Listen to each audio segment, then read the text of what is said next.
ከ20 ዓመታት በኋላ ዮሴፍ ምስጢሩን ገለጠላቸው። በኦሪት ዘፍጥረት ምዕራፍ 45 ዮሴፍ ማንነቱን ለወንድሞቹ ከገለጠ በኋላ ወንድሞቹ በጣም መደንገጣቸውን ይነግረናል።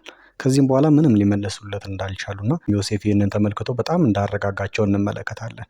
በዚህን ጊዜ እንግዲህ ዮሴፍ እውነተኛ ይቅርታን አሳየን። የበደሉን ሰዎች ይቅር ካለን በኋላ በዛ በደላቸው ምክንያት ሁልጊዜ እየጸጸታቸው እንዳይኖር ልናረጋጋቸውና በጣም ልናቀርባቸው እንደሚገባ ከዮሴፍ ተማርን። ብዙዎቻችን ሰውን ይቅርታ ማለት ብቻ ትክክለኛ ነገር እንደሚመስለን እናስብ ይሆናል። ነገር ግን የሰውን ሳይኮሎጂ እና ስነ ልቦና ከይቅርታ በኋላ ያለውን ነገር መጠበቅ ደግሞ ግዴታችን እንደሆነ አናስተውልም። በዚህም ዮሴፍ ይህንን ነገር አስተማረን።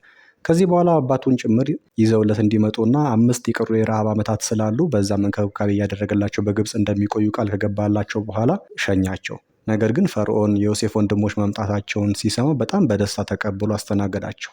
እንዲሁም አባታቸውንም ጭምር ሌሎች ቤተሰቦቻቸውም ካሉ ከነከብቶቻቸው ንብረቶቻቸውን ይዘው መጥተው በዛው ግብፅ ላይ እንደሚያርፉ ፈርዖን ራሱ ቃል ገባላቸው። ከዚህ በኋላ ሄደው ወንድሞቹ ለአባቱ ለያዕቆብ ነገሩት። ያዕቆብ ዮሴፍ በሕይወት እንዳለ ሲሰማ በፍጥነት ከመሞቴ በፊት ዮሴፍን አየዋለሁ ብሎ ለመነሳት ፈቃደኛ እንደሆነና ራሱን ማዘጋጀት እንደጀመረ በዚህ ምዕራፍ ውስጥ እንመለከታለን። እስኪ አንድ ጥያቄ ልጠይቃችሁ። እግዚአብሔር ዮሴፍን አውቀው ወንድሞቹ እንዲሸጡትና ይህን ኃጢአት እንዲሰሩ ያደረጋቸው ይመስላችኋል?